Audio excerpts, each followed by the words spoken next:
Preservation Committee. Oh, thank you. Thank you for recording. With the Community Preservation Committee meeting of Tuesday, August 15th, I will start with a roll call to verify we have a quorum. First, John. Oh, John Kratzley, a Select Board appointee. Thank you. Paul. Paul Bone, Recreation Commission appointee. Eve. Eve Eisenberg, Select Board appointee. Diane. Diane Proctor, Select Board appointee. Sue. Sue Pelsham, Planning Board designee. And I'm Burton Flint, Select Board appointee, and we have Nancy who should be joining us shortly. So that's all but one.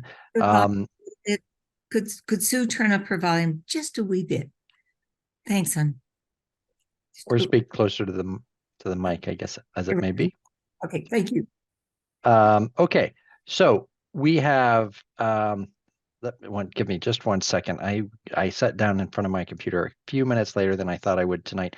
I've just got to pull the meeting agenda back up. But I believe the first item on our agenda, I know we only have 2 items, is a discussion, sort of a more fulsome discussion on this idea of funding for housing, providing housing that is not designated for a particular project, but instead is funding either the town's housing trust or the Concord Affordable Housing Corp. And so to that end, I thought it would be helpful if we had a discussion on that and what that would mean for the CPC, our approach and how that could help or hinder the goals, the town's housing goals. So we've got Keith Bergman here and Lee Smith representing the trust and the corporation respectively. And so Keith or Lee, do you want to take a moment and sort of set the table for us in terms of your thoughts on this and really what you'd like us to consider as a request, I guess, generally, and then specifically with respect to maybe guidance on whatever grant application you may have for this cycle. Very good. I'd be glad to start off. Keith Bergman, chair of the Concord Municipal Affordable Housing Trust, and hello also to Lee Smith from the CHDC. We sent you a lot of materials in advance of the meeting, but if it's all right, I'd like to just share my screen to show I've put that information in just a handful of slides, which might be helpful. That would be great. Yes, please. Yeah, thank you. And it starts with the question of, which was a good one. Lee and I had a chance to chat with Burton the other day, and it's, who are all the housing entities in Concord? And that's a great question, and one that's just worth taking up for a moment. And we've got the Concord Housing Authority, the Concord Housing Foundation, the CPC itself, the CHDC, the Regional Housing Services Office, and the new kid on the block, the Trust. And those groups are convened, along with the Select Board and the Planning Board, are convened quarterly as a Concord Housing Roundtable. In fact, we meet tomorrow night. And it's been our function under the housing production plan that was recently enacted to have the roundtable be an entity that can coordinate implementation of the plan's strategies. So just to briefly go over again, the Housing Authority it's a state agency with 3 locally elected members, 1 gubernatorial appointee, and a resident of the CHA on that board. Housing Foundation is a private nonprofit which has been doing fundraising, and I should say the Housing Authority is the senior group, so to speak. It goes back to 1961, so it's the most senior entity we have. Next comes the Housing Foundation, established in 2001, private nonprofit, does fundraising. Community Preservation Committee comes next in 2004. you're of course an appointed town board, and just nearly $30 million has been appropriated since you started back then, and about 21.5% of that money has gone towards community housing. So that's about $6.4 million. So that makes you, I think, the largest single funder of housing projects in Concord locally. The Concord Housing Development Corporation, which has been around since 2007. It was established by a state statute, and it is a nonprofit that is not a town entity. Nevertheless, the statute says the local select board appoints the CHDC board.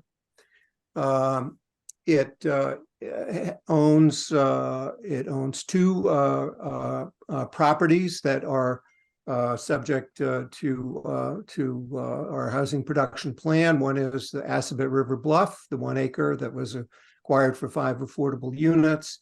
And the CHDC also owns the 12-acre Junction Village property, which is surplus state property that was transferred to CHDC back. The state statute was authorized in 2010. The property might have transferred a few years later. And on that on that Junction Village site, the housing development that occurs there, 100% of it must be affordable, but at affordable rates as defined by the CHDC. The Regional Housing Services Office, established in 2011, is sort of the group of an intermunicipal group of several communities that pool their resources to hire housing expertise when it comes time to update housing production plans, in helping with the operation of local housing entities, and probably most preeminently with making sure that the properties on the subsidized housing inventory, because of deed restrictions, continue to be countable by monitoring the deeds, by monitoring the properties. That's not anything a town could do separately, and Concord and its neighbors wisely pooled those resources many years ago to do it together. Latest entity is the Concord Municipal Affordable Housing Trust. We are a town board. We are appointed by the select board. In fact, by our bylaw, one member of the select board must sit on our board. And in addition, the town, under our bylaw, the town manager may also sit, and so she does. And the other 3 members, 3 of us are appointed by the select board. We have a fund balance, thanks in no small part to the transfer of funds from the CPC. We have a current fund balance of $3.1 million. We over time, since 2019, over $4 million has been made available to either the select board or the trust from town meeting appropriations. We've spent nearly $1 million of that on 10 units, including $650,000 for the 5 units at Assabet River Bluff. And we are funded by annual town meeting. We have no independent funding source. So the money we've gotten has either come from free cash or from the CPC. It is our hope, and it's town meeting's hope as well, that we will one day be funded by home rule petitions, by real estate transfer fee and building permit surcharge, for which we've sought authorization with home rule petitions filed and refiled over the last several years with the state legislature, and those continue to be pending there. So what we are, that's sort of the background of who we all are. And I wanted to highlight next how we get together, and it's through the housing production plan and the implementation of the 24 strategies in that plan. The Select Board and Planning Board approved the housing production plan last December, or adopted it. It was approved by the state, then DHCD in January. And that document is sort of the Bible for us proceeding forward with implementing housing strategies in town, because we spent a lot of time on it. The state has approved the list of things we're doing, and so that's what we're working on.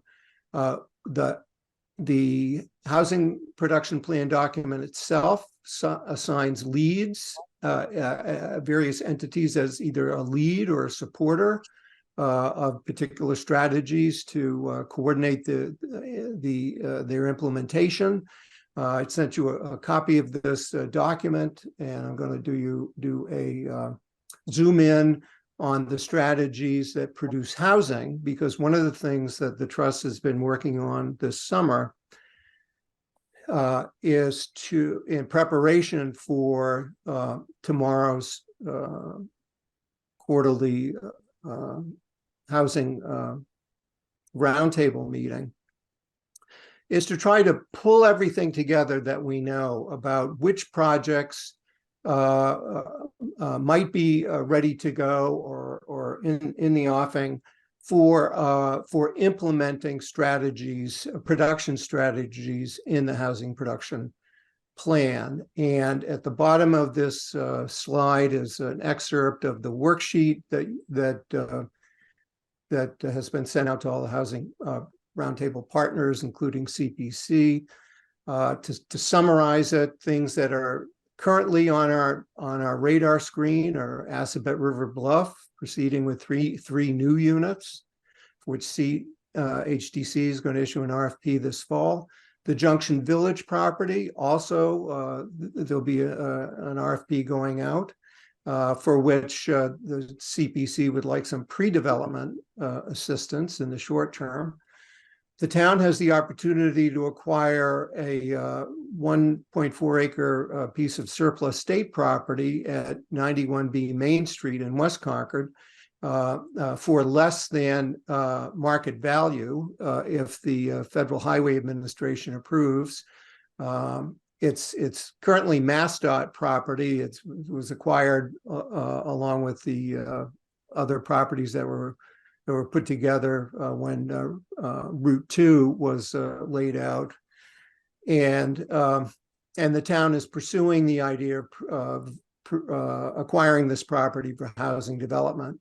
It is on a sewer. And so has the opportunity for denser development than other properties. Another one to note is the Novo Riverside Commons, and I should mention, just on these, at the bottom half of the page, you'll see that the funding, the various funding projects are sorted by HPP strategy. So number one is Assabet. That's not in order of priority, but the way they're numbered in the housing production plan. Assabet is one. Junction Village is two. Number three is other land to create affordable units. One of those that's specifically mentioned in that strategy 3 is that surplus state property at 91B Main Street. Another one is the property at 310 Baker Avenue, which is now the subject of a proposed 40B for Novo Riverside Commons. And in the comments that the trust made to the select board, we were mindful that the developer has expressed perhaps that they might look to have the town waive the fee for sewer hookup for the 51 affordable units in that 201 unit development. Since the town doesn't really contribute to the, in some communities where there's a lot of money that's paid to a sewer enterprise fund from the town itself. When I managed Provincetown, we used room tax revenues, we used other direct appropriations of funds that went to the sewer. so that when an affordable housing development wanted to waive the fee, we could at least the select board there could go to a public funding source that was already there from other funds. In this case, if the select board felt it wise to waive a portion of Novo's fee, they would need a funding source for which the trust could be such a source if need be. We've suggested the select board raise that issue along with others they may have in a separate host community agreement between the town and developer, which may address other issues that are important to the town as well, and which are outside of the scope of what the Zoning Board of Appeals can approve in a comprehensive permit application. The last category of production projects that have been identified, the town, we're hearing from 2 town entities who are expressing interest in a rental housing assistance program and an emergency housing assistance program. So those are on our radar screen as well. So we've not done a total of what these are, but what these might be. Especially because in the case of Junction Village, we don't know what the ultimate number will be. We don't know specifically what the surplus state property will be. It's assessed at $600,000, but it could easily spend all of the $3 million in the trust funds balance and more. And so what we're looking at, and I'll go to the next page, what we're looking at is what funds could be drawn from to move forward with housing production projects that are called for in the housing production plan. As I say, the trust is a funding source. First and foremost, we've got $3.1 million. The question that we'd like to pose to to try to reach consensus on with the Housing Roundtable is which of the projects that are on the list should be invited to submit full applications to the trust so that those can move forward this fiscal year so that we can put our money to work and produce units. And also what trust funds should be reserved for projects that might be ready to apply later. For example, if the surplus state property can't be done until sometime in fiscal 25 for whatever reason, we can set the funds aside. Same with if there's funds needed for the Novo Riverside Commons 40B, that would also be a source of, the trust could also be a source of funding. So what other funds are there to implement a housing production plan projects? Free cash? No. From all that we're told, that we got no free cash funds from town meeting this year. We ended up, we were quite happy with the transfer of total $2 million from $1 million each from the town and the CPC. But we are told that there's lots of competition and there are lots of other needs for what limited free cash the town may have, and it is something that we ought not to rely on for funding the trust or for funding affordable housing projects. So that brings us to community preservation as you are the preeminent source of housing dollars in Concord. So the question that we'd ask, at least for budget planning purposes, is what sum do you think the CPC could make available for housing in the upcoming round, so that we can plug in that figure in as we consider how best to implement the plan. And it may be well to try to reach consensus on what applications should be made to the CPC for funding in this upcoming round. Should CHDC apply for something? Should the town, for the projects that it has, apply directly? Or perhaps should the trust itself apply because those other projects may not be ready to submit definitive applications by your September 8th deadline. If that's the case, should the trust itself apply for some amount of money so that as we spend money in this fiscal year, we'll have additional funds to be able to draw on in the next fiscal year. Keith- Other potential funds, town Keith, ARPA if I could, funds. if Yeah. I, sorry to interrupt, but I Yeah. just want to take a moment to sort of maybe make sure I've understood and focus on the question of what the CPC, the question for the CPC tonight, which, so you've laid out that there are, there's quite a, a pipeline of projects that are going to be discussed at the Housing Roundtable. And on your first slide, you made very clear the various different trusts or entities or committees that are responsible for housing in one way or the other.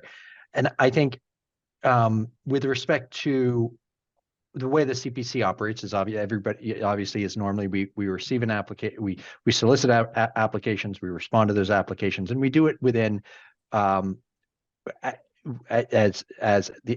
we fund a particular project. I think what is being thrown out here is there are now these dedicated the trust and the community housing affordable community affordable housing corporation that now have these specialized roles, and the question is what's the most efficient way to get money into projects that are in the town's housing production plan? Is it the CPC to fund them directly? Is it the CPC through a town application that's also has the corporation on it, or that has the trust on it, and so forth? Is that, am I getting it right that that's really the issue to resolve for tonight? Yeah, I think so, that it is, if and especially for the purposes of, sort of budget planning, Right. with the reaching a consensus with the whole roundtable partners, including the select board as an important partner. I mean, I do want to hear from the select board of whether they have any ARPA funds that could help, in the mix. When you I do want to, yeah, but and I think we all should be aware, just on the last bullet, we're in the long run, we're hoping that that state legislation will give us dedicated funding sources for the trust, so that but until we reach that point, we're looking at that the trust can only fulfill its role if it has money.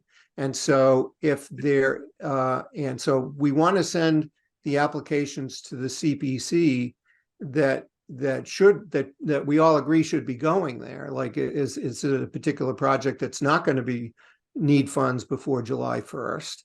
And what does that look like? That might be a good one. But if something's ready to go and could add projects before that date, I guess our preference would be that's what the trust spend its funds on, and then we'll find ourselves in the same situation, sometime in fiscal 2025, because once the trust runs out of funds, we have to wait for another town meeting to put money in. So, but I think that's you've hit the points correctly, and sorry for going over time.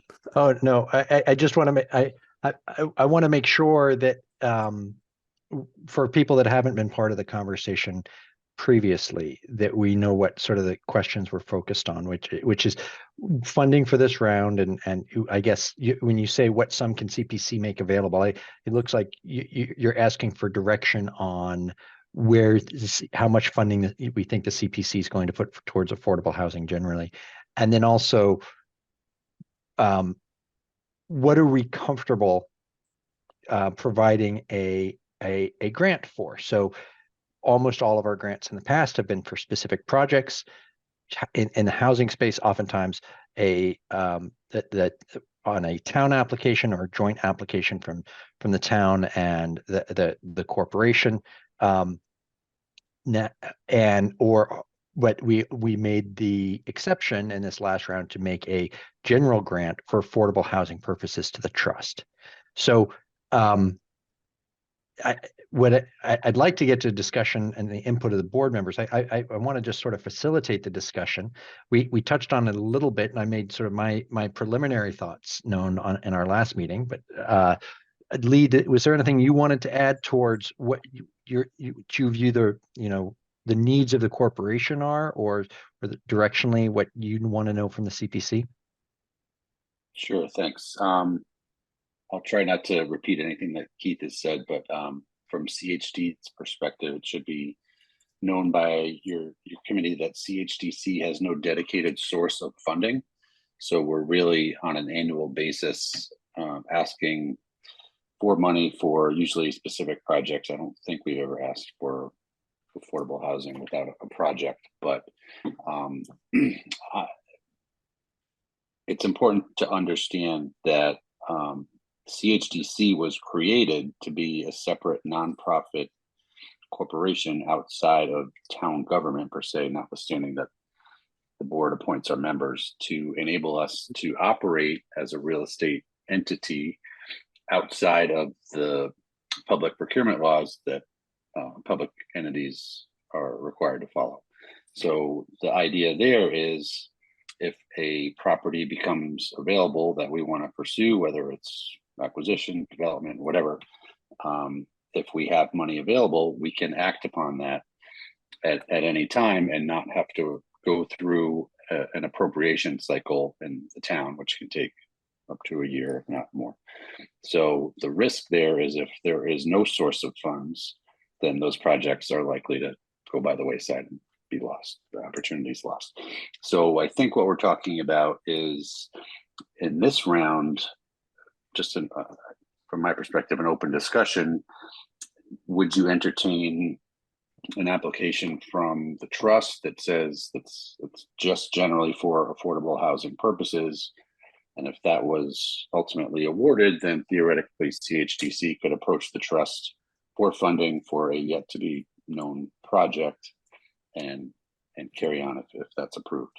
Alternatively, if you're not comfortable with that, then I think CHDC would probably apply for something directly from CPC that has to do with either of our two current projects, being Assabet River Bluff or Junction Village. So Okay. That's the stage we're at in the weeks leading up to your application deadline. Okay. And I want to go to the questions. I see some hands raised, but just a quick thing that sort of clarified things for me in our earlier discussion this week is Keith put up a chart that had 6, I think it was, different entities on it. There's the Concord Housing Authority, which sort of operates on its own with some state funding, though I believe they have come to us. Diane, you'll keep me honest there. I think for some rehabilitation funds. Then there was the next one, which was the nonprofit privately funded trust. And then we've got the 3 today that Keith and Lee and the rest of us are representing. And the question, I think, is, Lee, yours is you buy and build stuff. Keith, you fund stuff, but don't buy and build stuff. That's your charter is to fund stuff. And we are also funding. And the question, and I think the question is now that we have Keith's committee that's focused on spend and Lee's, your organization, which is focused on buy and build, should the CPC feel comfortable making a unallocated disbursement? And also, given what we know about the present affordable housing needs in town, can we make a commitment towards a percentage of our funding, annual funding, to be going towards affordable housing? And what would that look like? So with that said, I wasn't looking at the screen when hands went up. I'm going to start with Eve and then go to Diane and Paul. Oh, Lee, did you have one? I'm going to actually go back to Lee. Okay. Go ahead, Lee. Sorry, just one finer point on that. At least from CHD's perspective, we're not looking for a blank check and then you never see us again and maybe there's a house down the road. My suggestion is that if the money is appropriated for affordable housing purposes, whether it's through the trust or through your committee or both, there would still be a grant application and approval process that would be specific, project specific. So the idea is the money's available, and I like to call it Keith's Trust the Bank. But if I come across a project at 100 Main Street and say we want to move forward on this, we need $500,000. I can apply to Keith's trust or maybe Keith goes through you or whatever the mechanics are, and the money isn't actually dispersed for use until there's additional levels of review, oversight, and approval for project specific use. But the whole point is that we're getting out of the annual appropriation cycle. Right. It takes months, if not years. Thank you. Right. Okay. Eve, do you want to reclaim that this? was actually my question, Lee, because I was a little bit confused. It seemed to me, and we had a two parts. We had a meeting several months ago where we learned from that other communities actually do this, that they devote some percentage of their CPC funds just to housing without, anyway, you can go back and look at the recording video if you want to see about that. But my question was, does this basically turn the housing trust, like it basically takes the CPC money and allows the housing trust to do the CPC's job for affordable housing? Is it we're separating out the affordable housing work of the CPC and giving it all to the housing trust? Is that the idea behind the request? I see it as not a complete abdication of that responsibility. If you want to control the grant process, you can still review and approve or deny requests for specific projects. But I think I'm aware of other municipalities who, in fact, CPC elects just to give the money to an organization like Keith's and say, well, it's for affordable housing, let them deal with it. Which I think is perfectly fine, but it's really your preference. I think that we did learn that other communities did that. Yeah, if I could just respond, that I've managed other towns, and there are other towns that make an annual appropriation from CPC to an affordable housing trust. But that in addition to that, they might also do other projects or project specific. And I think if the time ever comes when the version 2.0 of Junction Village is ready to go, trust it that I don't, unless we have a real estate transfer fee or building permit surcharge, I don't see a scenario where the trust will have assembled enough money to be able to proceed with that project. So something like that, we'd like to give them, I'm speaking on behalf of myself, but the CHDC is asking for pre-development funds from the trust so that they can begin to do work. And that seems to me to be a good thing for the trust to spend its existing monies on. But down the road, it might be that there's a particular project that, in order to fund that and bring it forward, it could be, it would only be able to be done by a direct application to the CPC.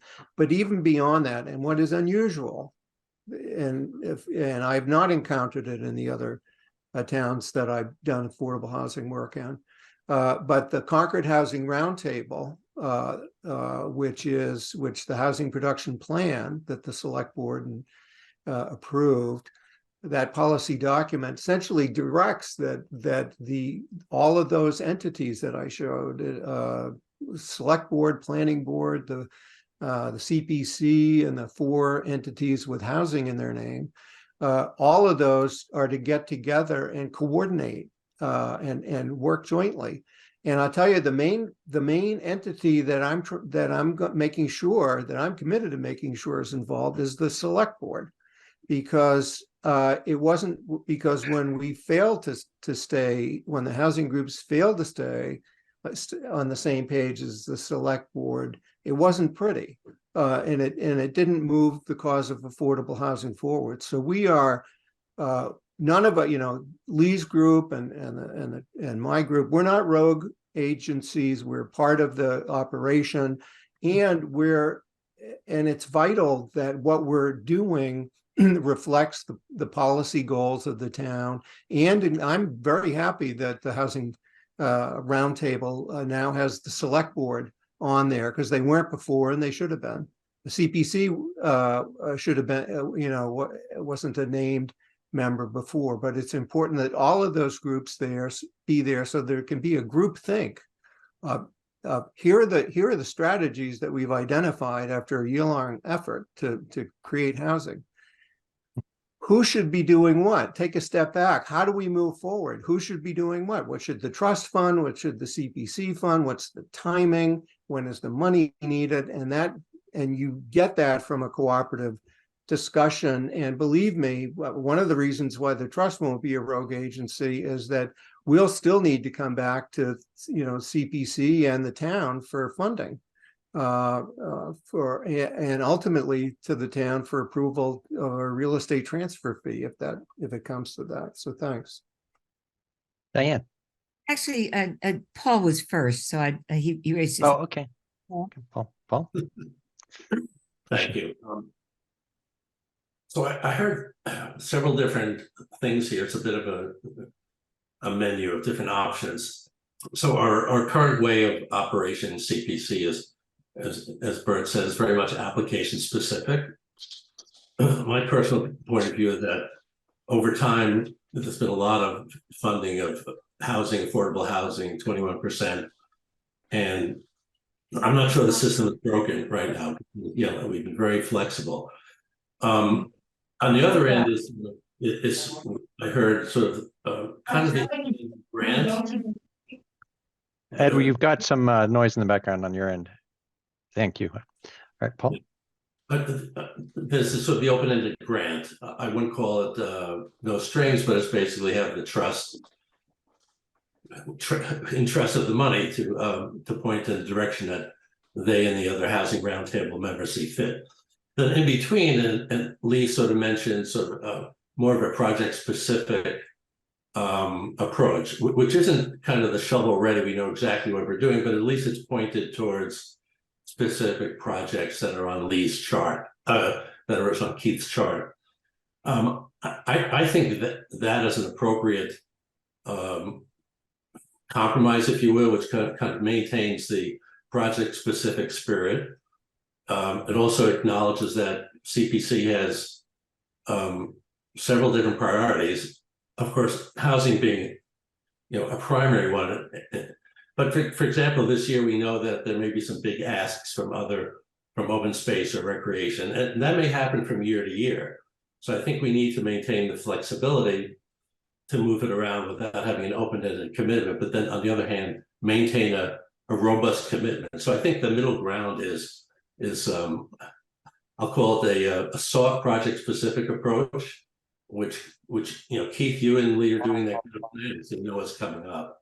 So I don't see why we'd have to move away from it, because I don't think it's broken. I think it's I think CPC, even before my time, has been very flexible and generous, and appropriately so. So I don't see any real reason to make a radical change.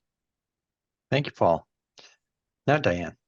Thank you very much, and thank you for this robust discussion. First, I have a question for Keith. Keith, my understanding, because I've attended, as you know, a lot of the Housing Trust Fund meetings. I missed the last one, but I've been pretty responsible about attending many of them. And it's been my understanding that one of the reasons the trust fund was established is so that you could behave independently. That you really did not, and this is a technical question, not a philosophical question, but that you really didn't have to turn to the select board or other entities when you saw a project that you felt justified your expenditure, and that part of that independence was an important part of your mandate. Could you first address that, and then I have some other questions. Yeah, I guess with a member of the select board and with the town manager on the among our 5 members, and someone who worked for myself, who worked for select boards for 40 years, and another member who used to be of our member who used to be a chair of this board of selectmen. I don't see that we're independent. I see that, in fact, our policies, the bylaw that we wrote, and I was chair of the committee that drafted the bylaw, says that we are to follow policies adopted by the select board. The So, policy is different than specific expenditures, Keith. I don't mean to be argumentative. I think there's a distinction, is it not? we do not, in the bylaw, the trust does not need approval of the select board to make an expenditure. The trust does need the select board's approval to acquire property. We also have statutory authority to acquire property with the select board's approval. But as here we'll get in practical politics of it, with no independent funding source for the, we don't, we're coming back to the town's funding processes of town meeting, and I keep saying, we're not a rogue entity, and we're all appointed by the select board, and if we ever start acting like one, I hope they don't reappoint us. Well, Keith, I understand that. The reason I make that distinction for just a minute is that I think there was a certain kind of wounding that took place around the Christopher Heights issue, and a feeling that there was a kind of a division or a discord between what the trust wanted to do and what the select board wanted to do. But I would suggest, and I could be entirely wrong, but I would suggest that was a rather aberrant moment in our town's history, and not one that is kind of in any way reflective of how we would normally go forward with things.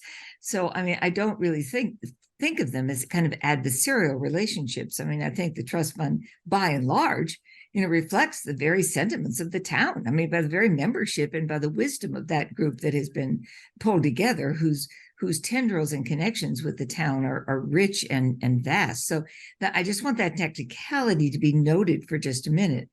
The procurement of land is different, but the expenditure of the funds, I think, is different. And the second thing, and I would hate to have any policy rest on that momentary glitch or hiccup in the relationships between the trust fund and the select board and the town.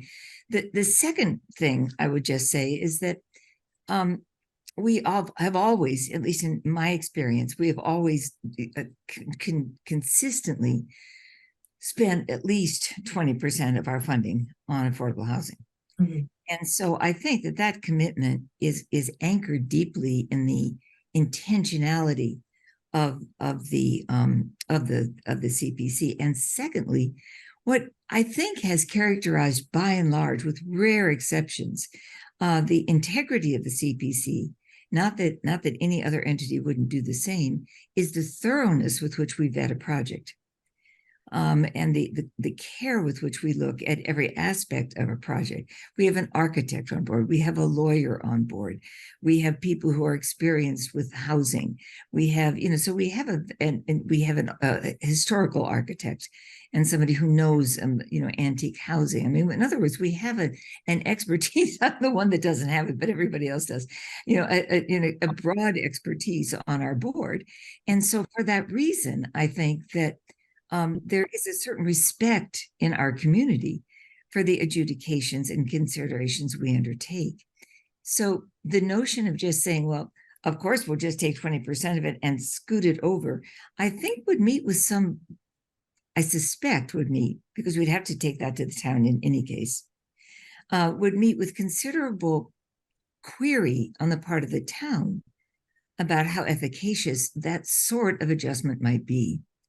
So I'm disinclined to say, well, here's a pot of money and it ought to head that way, unless I was persuaded that there were so many emergencies out there right now and urgencies that this was the only way to respond to them with any efficiency and effectiveness. But that's enough on my part. Thank you. Thank you, Diane. Those are very good, insightful comments. Ed, we'll go to you. And actually, let me just a little bit on Diane. Can you hear me? I can, but I was just going to say, Anne, if you just want to take a note that Ed did join us and that Nancy's back as well, since you guys weren't here for the roll call. So please go ahead, Ed. Sorry for the interruption. No problem. Just want to say that Diane's right about the amount of money being earmarked always from the CDC for housing. About half of that really goes to the regional housing service. And that really pretty much is an automatic amount. And then we felt at the housing authority that we wanted to become more involved in advocating for housing in town, and I think this has been successful by the forming of the roundtable, and especially Keith's committee for the Affordable Trust, because we often discussed when we were looking at the possibilities for additional housing that would affect the housing authority, a state agency. How is the money going to, who's really going to be able to distribute the money in an equitable way? And I know Todd Benjamin was one of our board members who was involved in the forming of the Affordable Housing Trust. And I really want to compliment Keith on really building trust with this whole group. Now we're six agencies strong, plus other people being involved. But the important part is we see Keith committee, the housing trust, as a gatekeeper in a sense, because they will control the money. I mean, we like to advocate for housing, and we also are property managers, so we're on the beginning and the end of this process. And I think back to when we first started looking for additional funds and the home rule the petitions that have been adopted, we really needed strong leadership in order to be prepared for when additional funds were going to be coming in. So I think we're on a good road with a good steward at the Affordable Housing Trust. And I think the issue of housing has become one of the primary movers in town, whereas people would be surprised about that 10 years ago. Thank you, Ed. Sue. Whole point here, and I'm coming from a planning perspective. It was my understanding, although I now I'm wondering if I'm naive about this, that the reason to have the housing trust is that without it, there was no way to collect monies, no fund in which right. to from, for example, fractional units in lieu of affordable housing if they were to be collected in some manner. And I had assumed that these monies would be dispersed according to the usual ways in which affordable housing money was dispersed, which would make it not a rogue agency and not another way of a competing organization, but simply an extraordinarily valuable way of collecting and redistributing money. Thanks. Thank you, Sue. Lee, you raised your hand. Thanks. Just in response to Diane's comments, I don't think it necessarily needs to be all or nothing. And what I mean by that is, I think you could theoretically designate or award a certain percentage of your affordable housing allocation to Keith's trust as, for undesignated projects, and also reserve some of that for specific projects. And Lee, Eva, I want to get back into you, but Lee, you suggested maybe a mechanism, middle of the road mechanism, which is the funding is just approved through a CPC application, approved at town meeting to go to the trust, and that grant agreement might provide that for any particular project they come back for a vote of the CPC, for example. Okay. And that we'd need to look at whether there are any hitches in the CPA with that, or in our charter documents, if there's anything that would prevent us from doing that. But that would allow the money to be more. I think your issue is there's a project that comes along, we need to be able to jump on it potentially with property acquisition. Would address that, but would still give the CPC a say as maybe a middle approach. Right? Eve. Just clarify the RHSO money. That's certainly not half of what of the money we give to affordable housing. It's a small fraction of the money. So I just want to let Edward know that. Sorry, go ahead. Yeah, that's right. I think our RHSO's funding each year is what, about, is that the one that's 20 or 30 each year? Right. And that much, yeah. Right. And our overall funding is in the last few years. $1 million is, I mean, you know, it's a small portion of 500 or $1 million that we've given, right? Okay. Eve, you've been waiting. Before I was an architect, I used to work for the Department of Neighborhood Development in Boston and shepherded projects through housing development corporations and lined up low-income housing tax credit deals. And I know how many roadblocks there can be to getting stuff done quickly. And my interest, I didn't mean to start a whole discussion on rogue organization. My interest was more to clarify that we are streamlining a process here and not making it more complicated. I don't want to add more approvals to something that could be simple.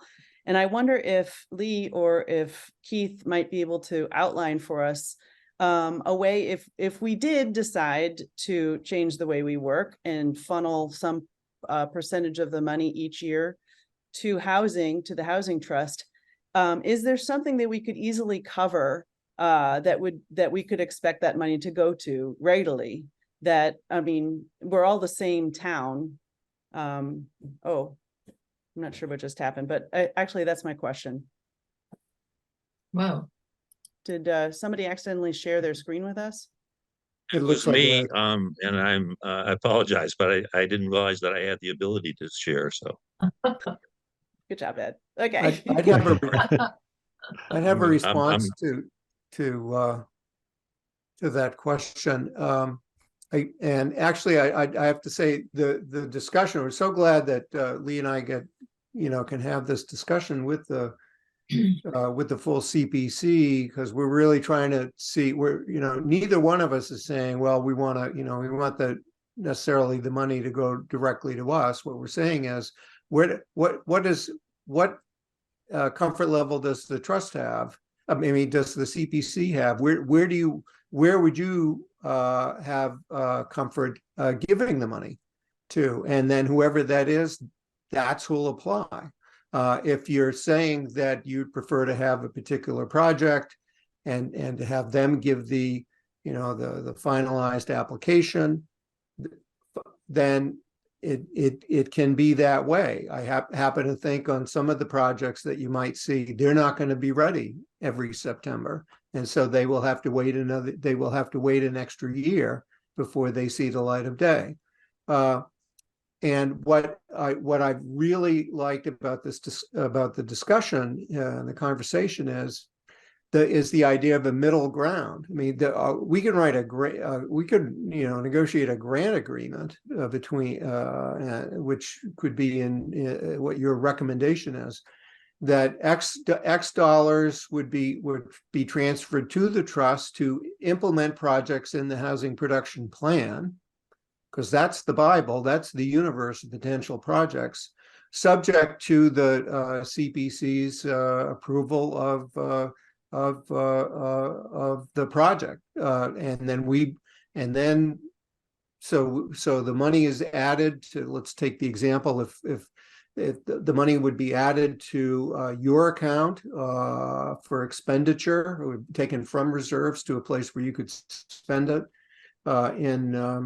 as of July 1st, and as a project gets ready, the applicant would apply to the trust, and because we're dealing with the applicants directly throughout the year, and that we would ask for the CPC's approval of your funds being used for that then completed project. But let's take the example of a project that's not going to be ready. It's just not going to be ready for the type of application you're used to seeing by September. So what do we do with the one that's going to be ready in July or August? And I would submit that maybe having the funds in a place, having the CPC funds available in a place where the CPC can tap them directly without waiting for yet another town meeting after that. Maybe that works. and none of those projects is going to surprise any of us when they come up. It will.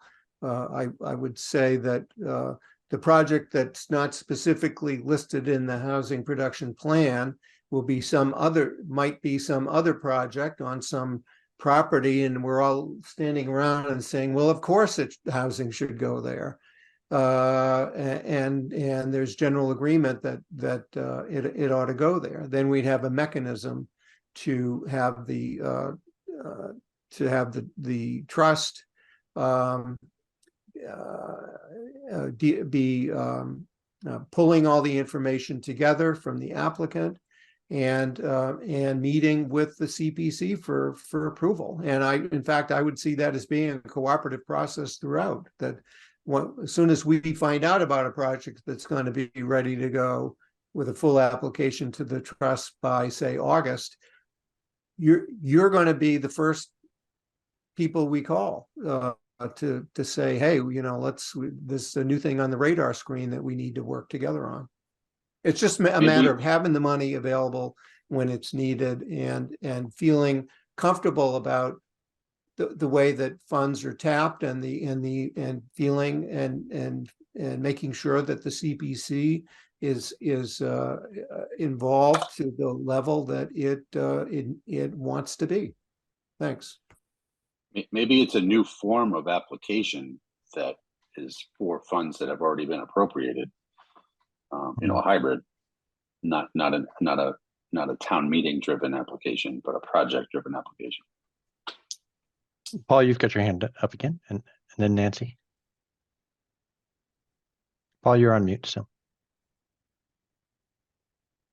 I'm a little concerned that a lot of what we're talking about is complicating or putting layering on our processes, where we grant money and then the money's out there, but then the grantee has to come back and interact with CPC. And what CPC at that point is actually approving an in-process activity as opposed to a specific application. So I see that as complicating our process a little bit. I also can't get away from the thought that about banking money. We've talked about banking money and other projects, and I personally sometimes we have to do that because they're long-term projects. But I think we are very much project specific. If you read our process manual, we want applicants to spend the money as quickly as possible. So we're sort of entering a whole new phase of CPC activity, I think, by doing something other than looking at projects. Now, I talked previously, Lee, about the idea. Here's a project to which CPC funds would be oriented towards, and it's not sort of a shovel-ready project. And so that's the hybrid in between sort of the open-ended granting and looking at a project application. And my final thing is, I'm wondering what's wrong with the process we have right now. What it has been lacking. There's been a lot of funding. CPC has been very responsive and very flexible. A lot of the most recent Assabet Bluff project wasn't a pure housing project. It was housing and open space. So that was, there was a lot of flexibility and kind of maneuvering through that. So I guess the question for both Keith and Lee is, what is wrong with the process and what has it prevented you guys from doing? I think the planning is there, and it's very project-specific planning, and that's great. And projects in front of us, we can take a look at and fund. So I'm not sure what's wrong with what we're doing right now. And if I may jump in, Lee and Keith, before you respond, I'd like to wrap this conversation up in the next 10 minutes because we've got some other agenda items this evening. I have a couple points I'd like to make, and I want to make sure Nancy gets a word in. So if we can be sort of succinct to the point, and then we'll move on to the next topic in about 10. Thanks. So Keith or Lee, you've got your. Yeah, I think Assabet River is the perfect example. The only reason that project was able to move forward was due to the patience and generosity of the owners of that land. That took us over a year just to get a final agreement in place. And they gave us the time we needed, including once we had that agreement in place, they gave us the time to get through town meeting. Most property owners are not like that. You know, they want to put it on the market and they want it sold in 60 days. So if we've got the money available to pay what they're asking within those 60 days, we've got a project. If we don't, we lose that project. Yeah, and if I could on that, the other thing about the acquisition massive at River Bluff, it's only because the trust had money in its fund that it could use those funds towards the deposit in February that the owner demanded in order to buy enough time, if you will, for the May town meeting to vote on the entire deal. So in that case, it was very helpful that the fact that the trust had a fund balance to draw from at all meant that we could act quickly before that opportunity got around. And the most important thing that I'm hoping to get from the trust, from the CPC tonight is really just to know, what do you want us to do? What do you want the housing groups to apply for? I've heard a couple of things. The fact that it wouldn't be wrong for the housing groups to think about a spending plan that included 20% of the coming year's annual appropriation for CPC. There's no guarantee you're going to get it, but for your budget planning purposes, if you're trying to make decisions sooner rather than later about what projects should the trust fund and which projects should go directly to the CPC for next town meeting, it's helpful to know if there's a number that's I think 20% maybe works out to 400,000 or something. For next year. So that's great. I mean, that's more information than we knew. And the other information we need to know is, would you rather have a specific project supply? In which case, we'll see if we have any. And frankly, the only specific project that we have to apply for anywhere close to that funding would be something that the would either be what the CHDC does, or we'd apply for a project for acquiring the surplus state property, about which I got to tell you, we know nothing right now. We know very, very little, except that its assessed value or appraised value is $600,000. Should we apply for 4 so that we can, for that particular project, so we have money on the table? We could do that too. Whatever you're comfortable getting an application for, we're happy to do that.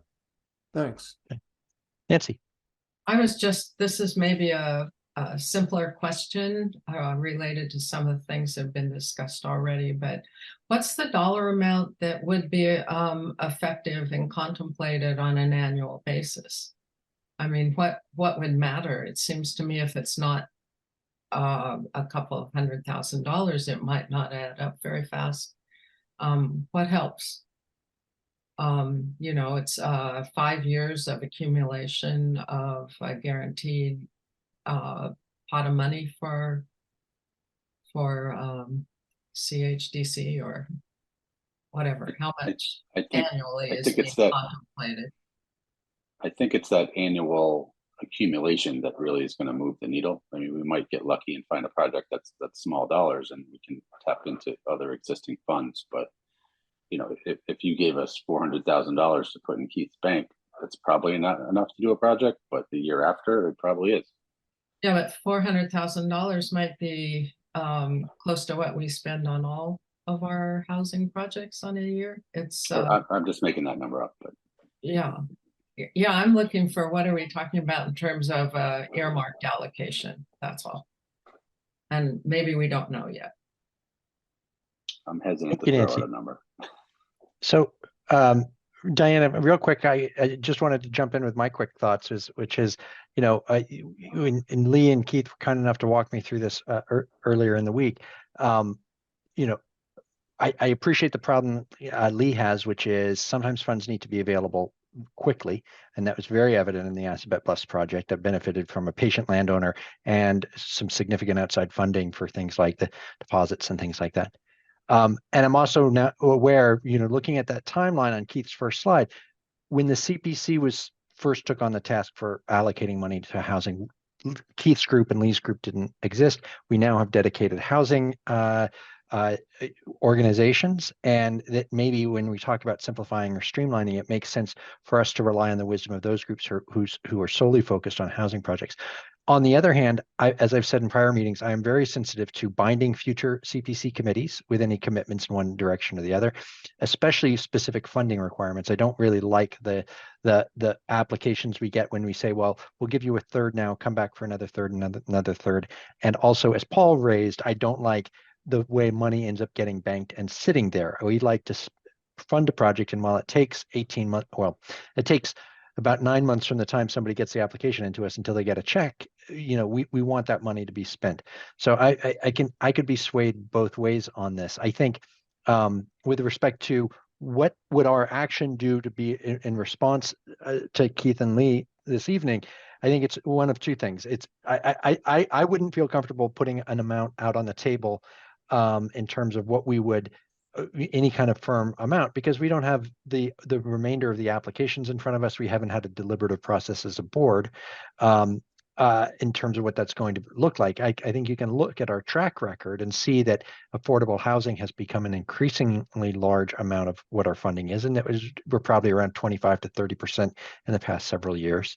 And the other thing is, if we decide as a policy that we are okay as a board saying, we will provide money to the trust, and then we will provide direction through a later vote, or we will provide money to the trust that we trust that we will be assured that the trust and the CHDC will use appropriately.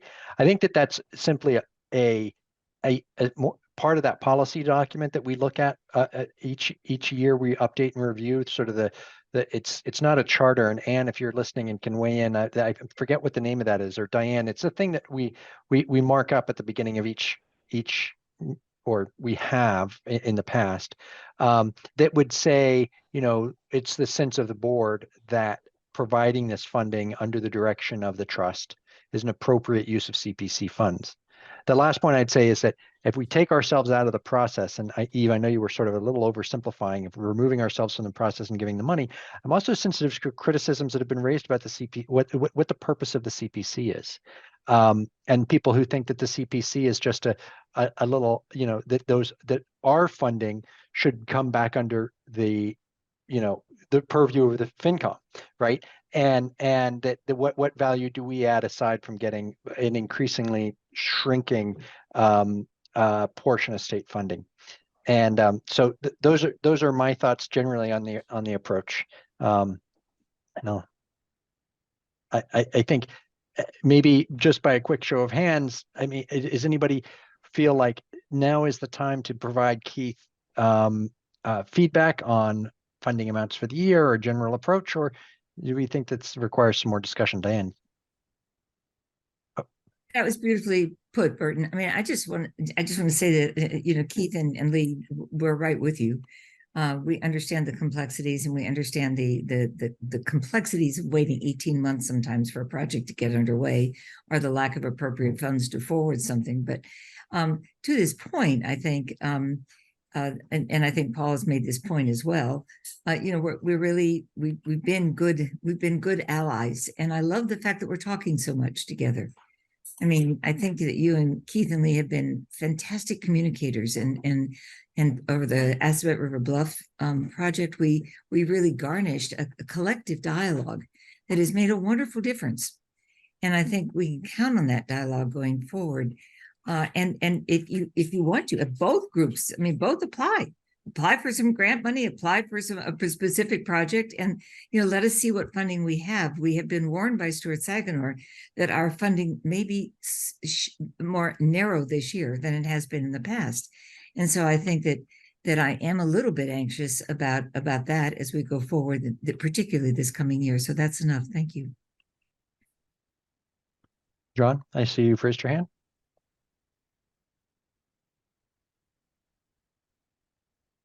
I just wanted to go back a bit. Historically, we have in the past for the CHDC and the what's the other nonprofit in the town that goes way back before the CHDC. But anyway, for both those organizations, we've made grants in the past that were for flexible use. There's ample history that we've done this. I know that the trust presents a bigger possible size of grant.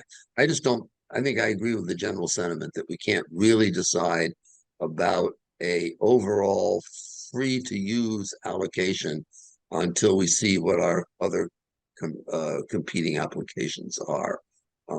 There's certainly a history of doing this. There's certainly very many good reasons to do this. But we are a deliberative body that really has to have all our applicants before we know what we can do with freely undesignated money just through the trust or the CHDC. But we've done it before. Thanks, John. And Ed, you've got your hand up. I don't know if you meant to have that still raised because it's been up for a little bit. That's what I was trying to figure out how to take it down. So okay, all right. Well, I've seen a couple quick hands flash up. I thought I saw Eve, but maybe we've. Oh, there you are. Everybody's jumping around. Eve, any final words? Yeah, just really quick. I just wondered if Keith wanted to put in an application for the flexible funding for, say, housing purchases. If going by the housing production plan, you want to dedicate, what is it, $400,000 or $300,000 to property acquisition, just call it that. And let us deliberate that with the other projects that come through. But it's not exactly, allotting a certain percentage of our funds every year, but it's also, I love Burton's comments and John's idea of a flexible funding application. Maybe we could do something like that this year and then contemplate the next step later. That was my comment. Right. Oops, there we go. Thank you, Eve. Keith and Lee, you both have your hands up. Final words. Just real quick. Yep.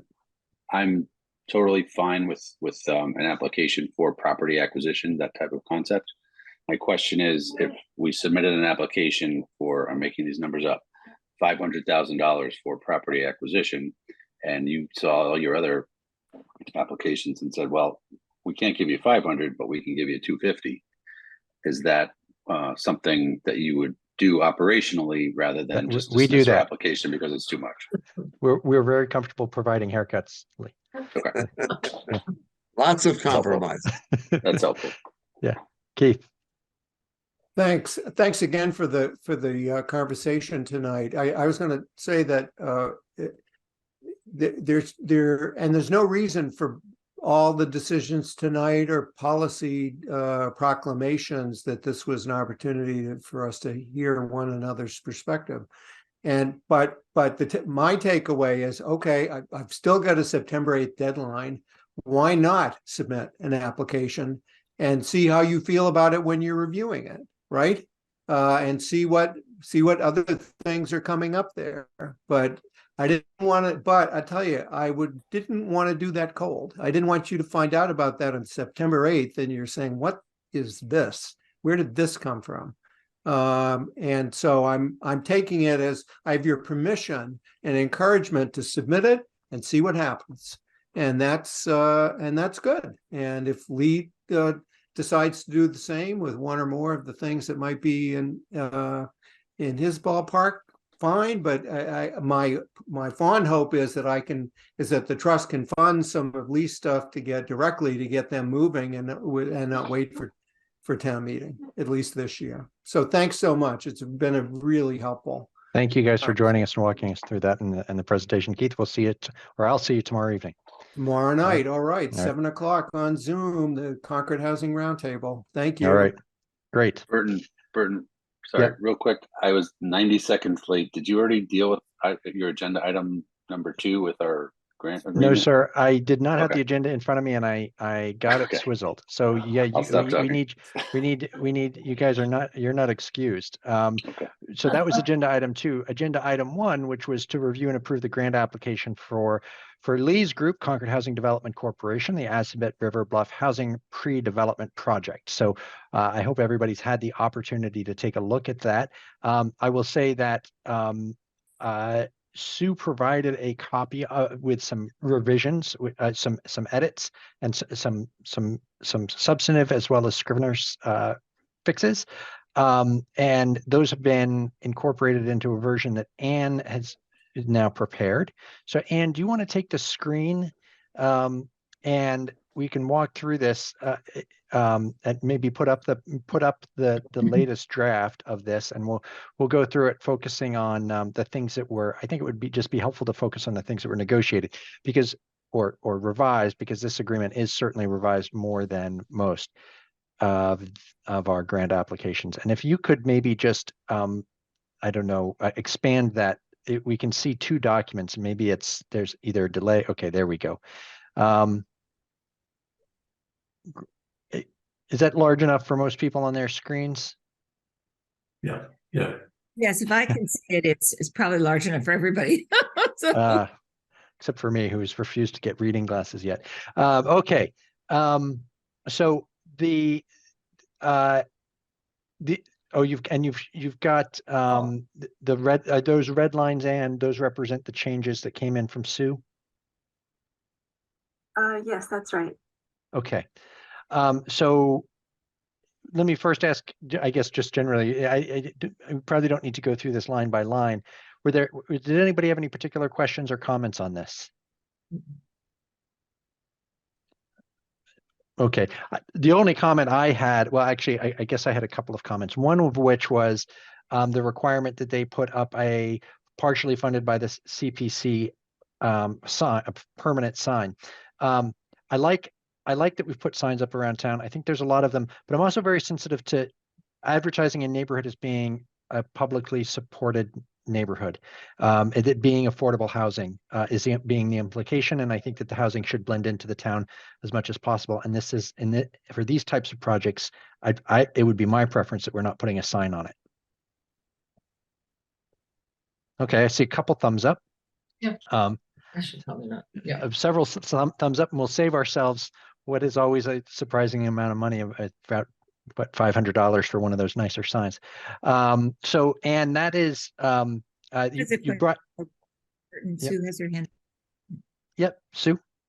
It's only going to comment that reading the agreement, it called for a sign, but it said absolutely nothing whatsoever about the form of this sign. So Yeah. a 3-inch plaque mounted on, frankly, an interior wall would technically Yeah. requirements, and it would not be entirely reasonable to have some tiny little thing somewhere. I don't have a strong feeling about it. I just wanted to point out that it's not as it doesn't mark the project so strongly as you might think necessarily. Yeah, that's certainly true. There's no prescription on the sign, though there is the signs that we have available is one limitation, and the other is the whole purpose for the signs is a little bit to spread the word about what work CPC does around town and understand where funding comes from. And I'm just thinking back, we did a site visit several years ago. I think it was to a Concord Housing Authority project where they were doing renovations, and they were very sensitive about the way we showed up to do an inspection, to not draw attention to the fact that it was affordable housing. And I just think, we're not going to get. This is a place where I don't think we should. The benefit of having a sign and raising awareness of CPC is outweighed by the stigma that it could attach to it being, affordable housing versus anybody else's housing in town. Stigma is too strong of a word, but the idea is not being that it's segregated housing, separated off from other types of housing. I keep choosing the wrong words. Okay. And you pulled the document down off. Paul, you've got a comment? Yeah, I have actually, because I'm your treasurer, I have a treasurer type of question. If you can go to Exhibit D, Yep. and I have a question on Exhibit D on the payment process, and fully understand it. Exhibit D. Yeah, okay. It says, prior approval from CPC is required for use of this payment process.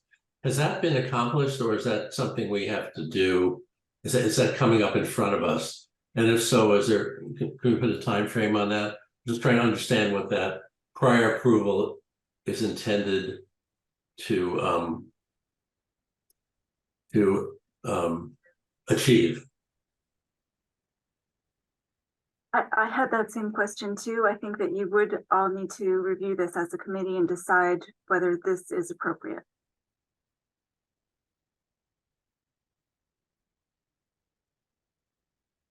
Hey. I guess my question is, have we seen a project budget and timeline and inspection, or is that still coming up? And if so, is that sort of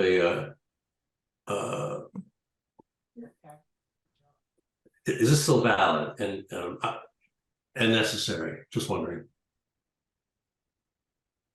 Britain, Sorry. go ahead. Could I chime in? Yes, please. Oh, yes, please. Okay. The CHDC had a problem with the typical reimbursement process, so they did ask for a sort of pre-approval process, which would be similar to what you all do for town-run projects. And this is the closest thing that I could find in the procedural manual, for something that you've done in the past. And they said that this would work for them. So at this point, it's really just being built into the agreement. But if you do want to sort of build this into the agreement and then request a schedule from them, we can ask Lee whether that works for them. May I speak for a moment? Yes, please, Dan.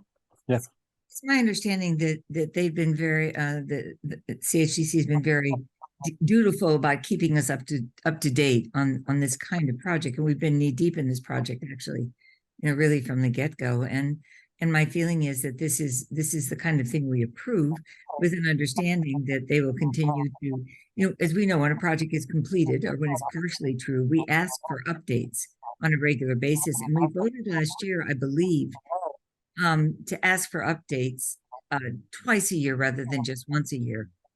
So, I mean, we will periodically ask to see how it's going, and I can't believe that it won't be honorable and exciting. But nonetheless, I think that this language is lovely, but I don't think it binds us to. I don't think we have to go back to scratch with this at all. So that's just my sensibility. Literally, this says really that CHDC can't submit any payments until they go through this pre-approval process here, which means these two bullets. So I'm just wondering if that's appropriate. I'll defer to Lee whether this makes sense. Thank you. So it's written this way because CHDC has no money, apropos of our prior conversation. So I think the intent is that for the work which is primarily site work at Assabet River Bluff, we're hoping to choose a contractor, present CPC with the form of contract showing the sum that's going to be owed, and that CPC would pay that contractor directly rather than as a reimbursement if it's acceptable to CPC.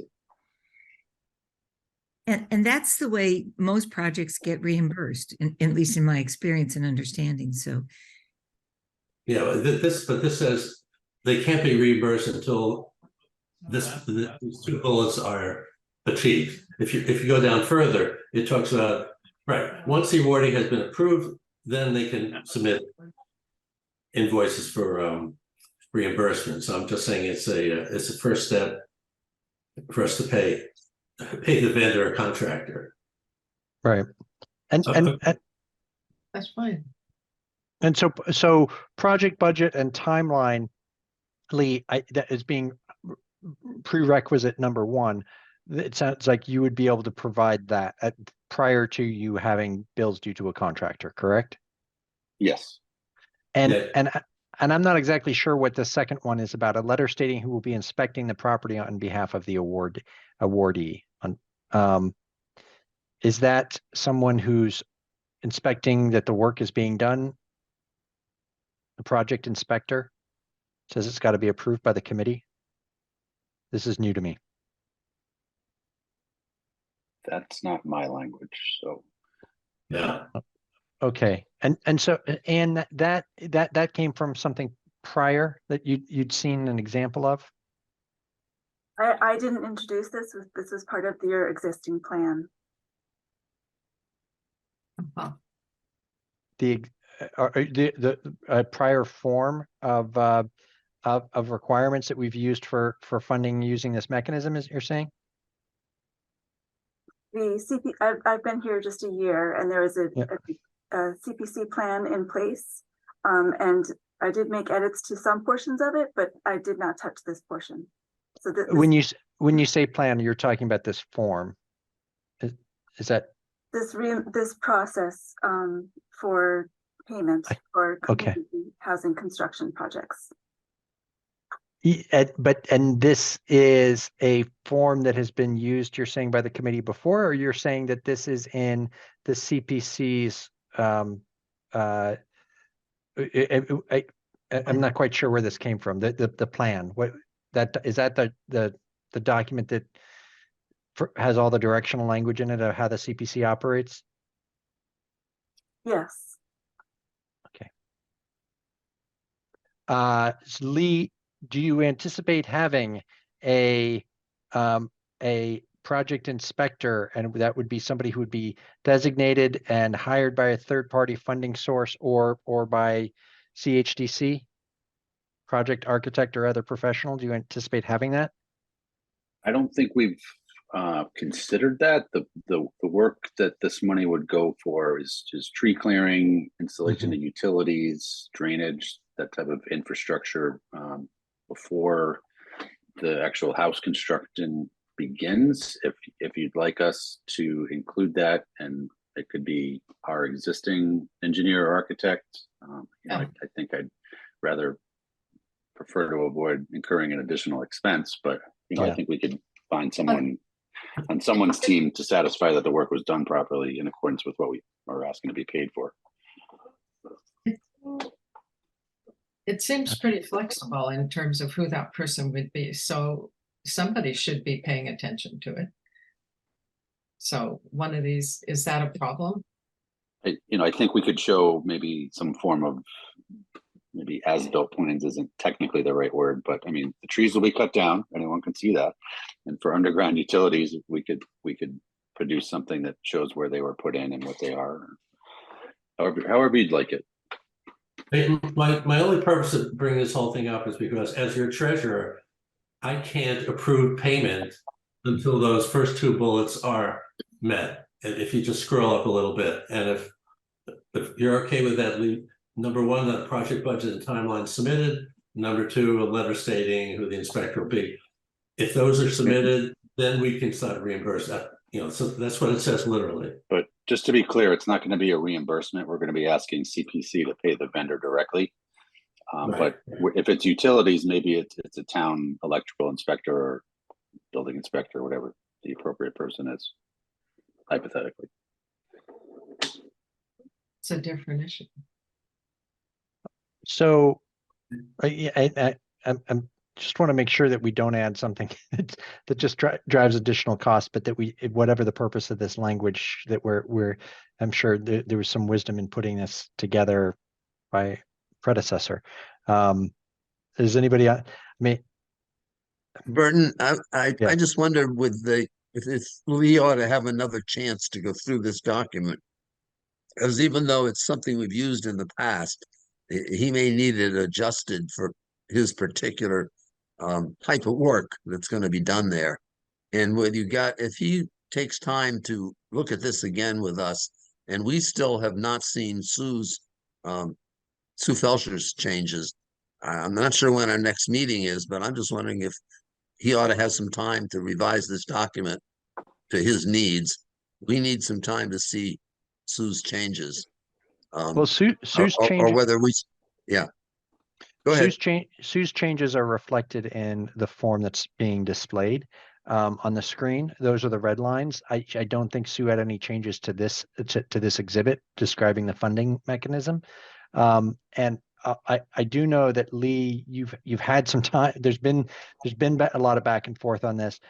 When and what's your timeline for needing this grant document executed? We're hoping to do this work this fall. Let me just point out though that the section that includes verification that the work has been satisfactorily completed, that, if I'm reading that correctly, that is in connection with a reimbursement process, which we are not asking for. Let's see. And what section are you in there? Kind of right in the middle. It says In that exhibit, exhibit D. Whatever is up right now. You know, I lost it. That's not. I don't think that's the exhibit. Keep going. Right. Yeah. Right there. So, as with the reimbursement process, verification that the work has been satisfactorily completed. We can provide that to your satisfaction one way or another. I mean, I don't know that it needs to rise to. I mean, we're not going to have a third-party financer. Well, it's the same. It's the same language as before as to who the inspector would be, right? So, is there concern about who provides that certification? Not me. I was suggesting, our team engineer or one of the town's inspectors. If you have a different suggestion, again, hoping to. I think coming from the team, from your engineer that's on site, that's sufficient, as long as it's not the party that's performing the work. I think is the important thing. And I think that this reference to the reimbursement process that's in that sentence, I think it's saying, just like we would require if this was a reimbursement, after the fact, we need this follow-up paperwork to show that the work was completed. Even though the payment has been done, the payment's being done directly instead of as a reimbursement. Okay. Yeah. We'll do what you need to be satisfied that it was done satisfactorily. Okay. So let's see. So an inspector acceptable to the CPC committee or approved and employed by a third-party financier or by the sponsor. So that would be, you are the sponsor. And so I guess it's approved by the CPC or the CHDC.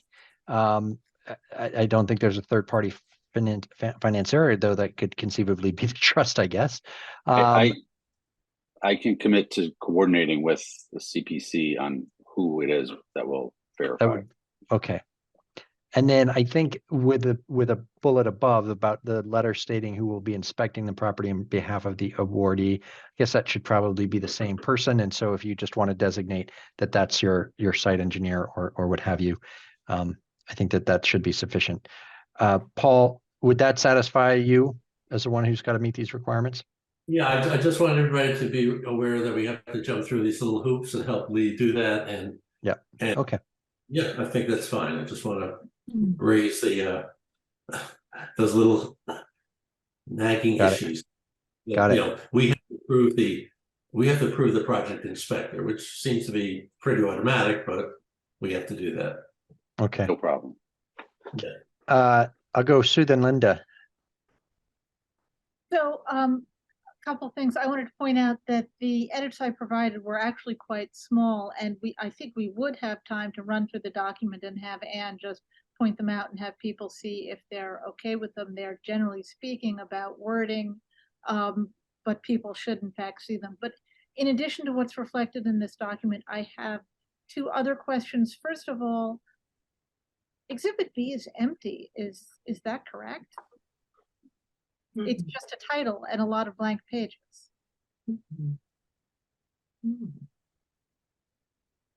And my second question, a smaller one, is for the CHDC, and thankfully Lee Smith is here. I have no idea what a pro forma, comma, construction estimate is in 4AC. And maybe this is something everyone else understands, but I don't. And Lee, I Maybe think the that's comma probably, should be deleted. yeah, I think that's a typo. Oh, okay. If you take away the comma, I'll be okay. I'm fine with that. But still confused by exhibit B. Someone would have to scroll down for me to see that. Scroll. Sorry, just 1 second.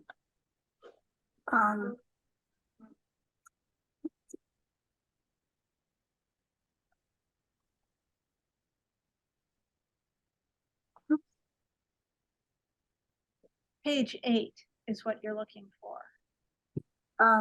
If you're looking for the attachment, it's on the Community Preservation Coalition website. It's the guidance they provide on existing public housing units, just to make it clear to everyone which existing, what can be funded on existing housing units and what cannot be funded on existing housing units. So it's not really something that can be edited. It's a form that's provided by the state. For Exhibit B. So the idea is that that's inserted in. That's right. Okay, so we won't have a bunch of blank pages. We will, you will interleaf that PDF. That's right. Okay. That explains that.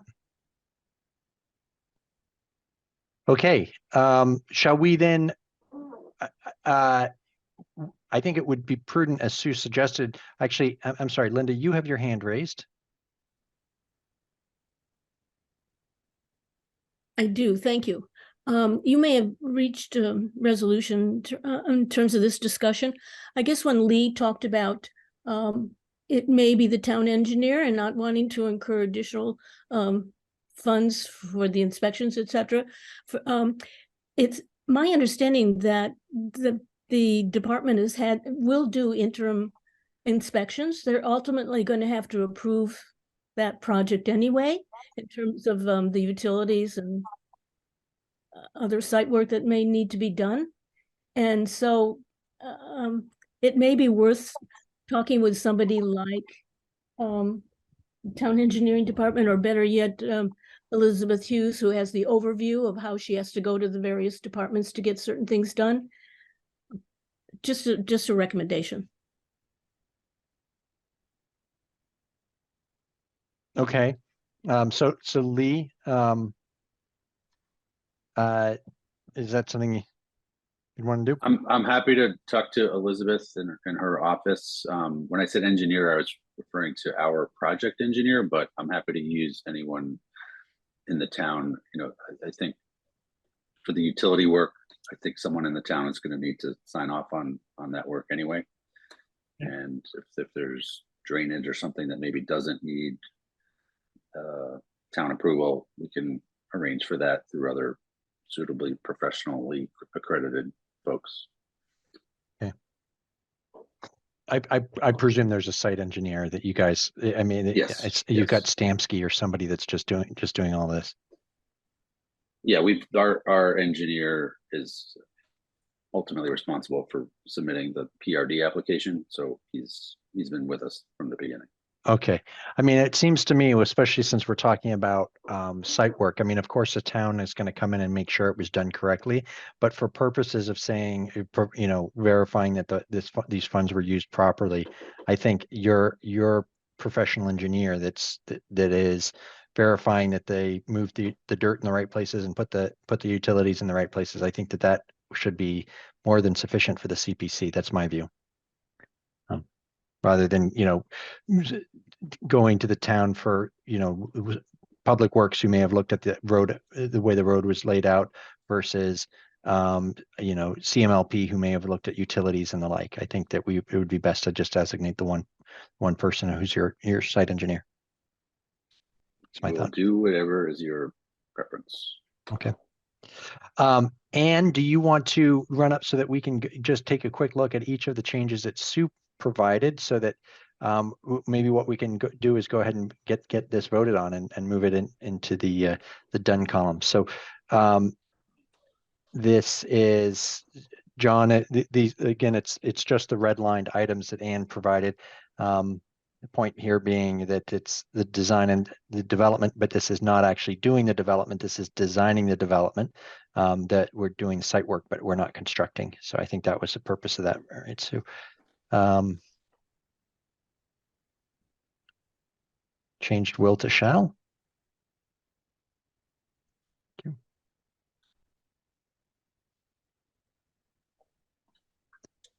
Attain to obtain. And Anne, it maybe goes without saying, but to the degree we can benefit from Sue's skill in this language, which is the same in all of our grant agreements, it would be lovely to update the template.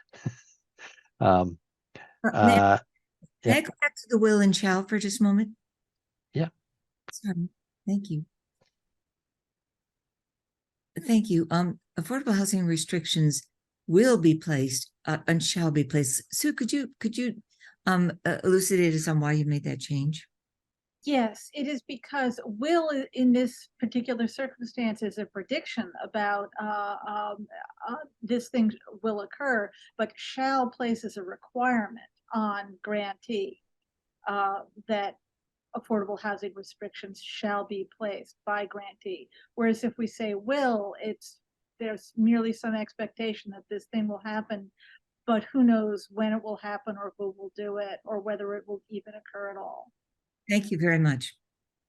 And speaking of which, when it comes to the template, Anne commented back to me that there's another place I suggested changing will, may to shall, and that would have to go in front of town council, and let's not deal with that. Actually, it was shall to may, but we should update that in the template too. It's that we require grantee, we force them to revise their submission if we reject it, but they don't actually have to submit it to us. We just make them do that.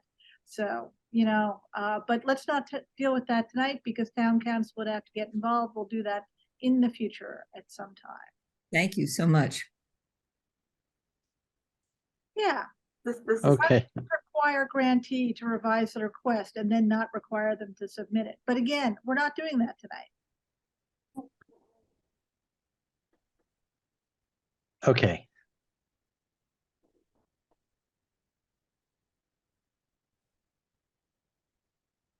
I think attain to obtain speaks for itself there. And then Specified was a missing word here. We didn't say what during the project selection. That's all. And specified seemed like the simplest word to insert. Exactly. And revised is a good clarifying change as well. Wouldn't want to get the same resubmitted. Fixing those other than as contemplated.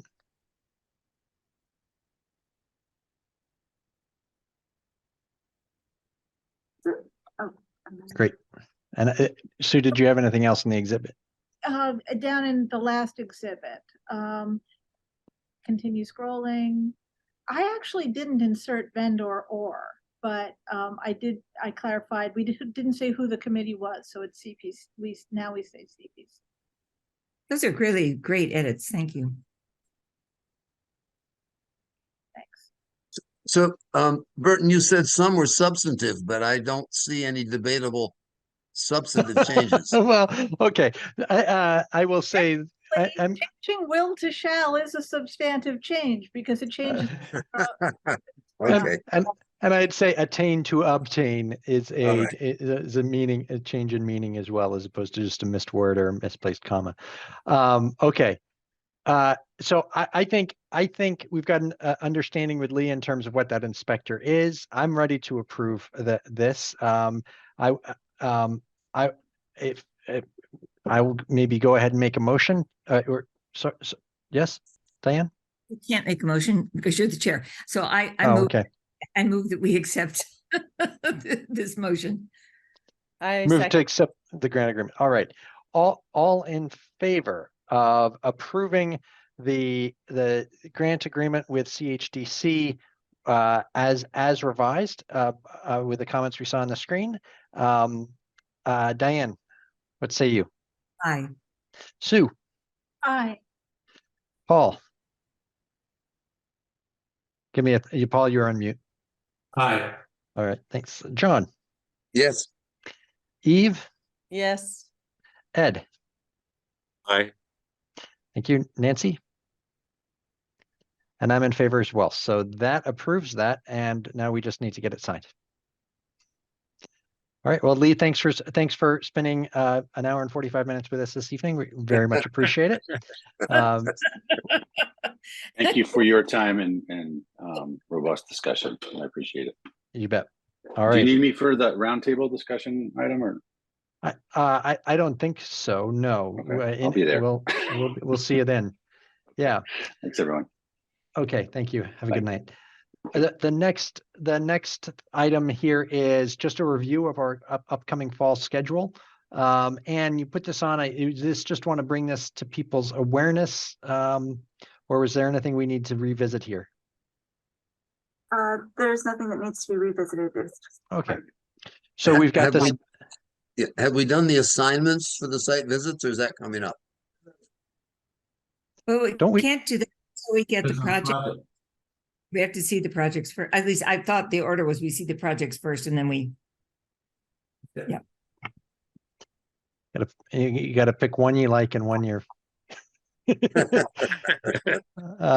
Okay. So just going through it, we've got an application deadline coming up in about 3 weeks' time. We've got a September 19th, excuse me, preliminary review and CPC liaison assignment. So those are 2 meeting dates. September 23rd will be our site visits, which is always one of the best days of the year. And September and October will be our applicant presentations. And could you send those September, October dates?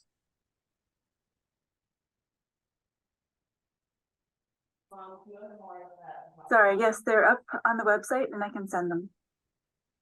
That would be very helpful if you could Okay. send those. Thanks. Absolutely. Mhm.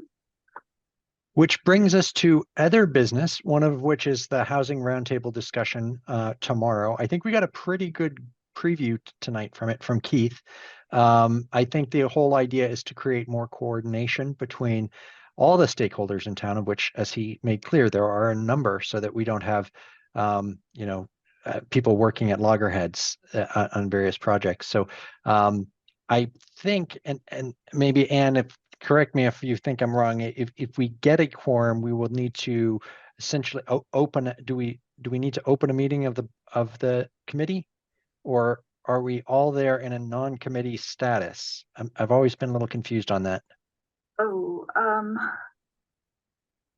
I think that's already been taken care of. I believe Heather in our department posted it as like in anticipation of a quorum being there. Yep. She posted an agenda. Okay. So I think we're covered. Yeah, I still think we have to call the roll call. Yeah. You're a quorum. I mean, at least that's been the habit and the practice in the past at that very roundtable meeting. So. Yeah, that's what I recall, Diane. Thank you. And we won't be the only committee, obviously, that's there. I have a But question okay. about that. Do we even need a quorum at this meeting if we're not doing any voting? No, we don't. But lest we inadvertently have a discussion with one another, Gotcha. we need to have called it as a public meeting. And so if there's a quorum of us, we call it to order. If there's not a quorum of us, and so where it's not called together as a meeting of the planning, the CPC, then I guess the thing is that we can't discuss CPC matters amongst ourselves, Okay, thank you. I guess. Okay. That is so. Of course, it would be great to see as many people as can make it. I appreciate that. 2 meetings in 2 nights is tough for some people, but I do plan on being there. I think that brings us just to the generic, any other business items or anything along those lines. We still have Linda, who oftentimes has some words of wisdom for us. Linda, is there anything you have? So much for my earlier words of wisdom. No, I'm kidding. Additional words of wisdom. Yeah. Kidding. No, just I always appreciate the good work you're doing. Thank you very much, everyone. Thanks for liaising. All right. With that said, I think Hold on, I just checked the town calendar and I see that CPC is not posted for a meeting tomorrow night. So I think that means it can't be called to order. And that means that the CPC must be very careful not to have a discussion, whether accidentally or on purpose. Did you see Rizzo's posting?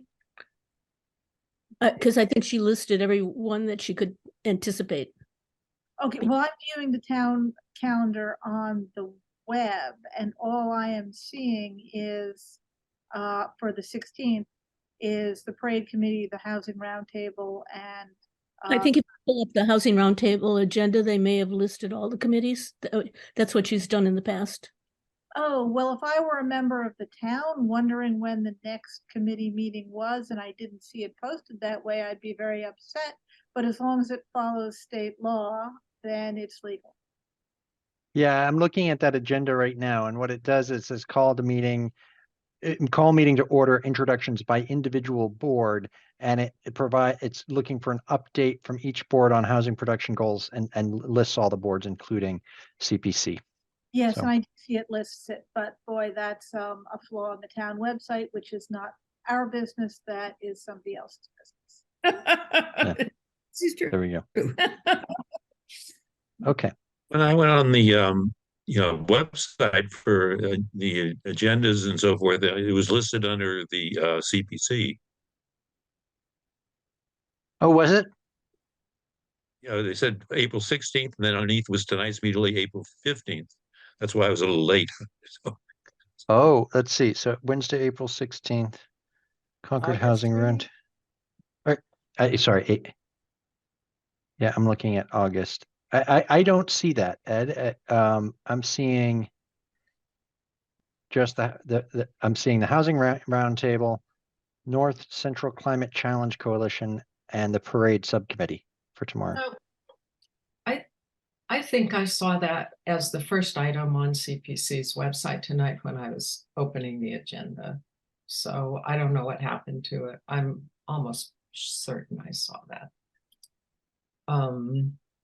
When I go to the CPC page and see the meeting schedule, it's not there.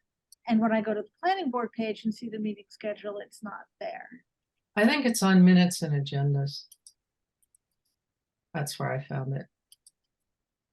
I think the presumption is that if it's a housing roundtable, that the various committees that are involved in housing will be in attendance. Yeah. And They're all it's listed fairly as being new. participating. Yeah. Right, it's a fairly new process to have these housing roundtables. So I mean, I think that perhaps the town will adjust as we move along in terms of adding those annotations to the various meetings simultaneously. Yeah, and I am confirming when you go and look at our committee on the minutes and agenda page, the Housing Roundtable shows up as a meeting for us. Yes, it only doesn't show up on the main page or on the front page. Right. Well, there's Okay. so many options.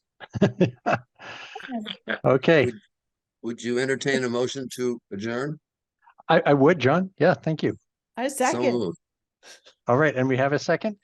I actually don't think we really need a motion to adjourn, but I'm seeing everybody being in favor of it, so we'll consider it adopted. And thank you all for your time and attention this evening. I really appreciate it. Have a good night. Thanks. Great. Bert. Thanks, night. everybody. For Thanks, leading Bert. us in your leadership. Thank you. You bet.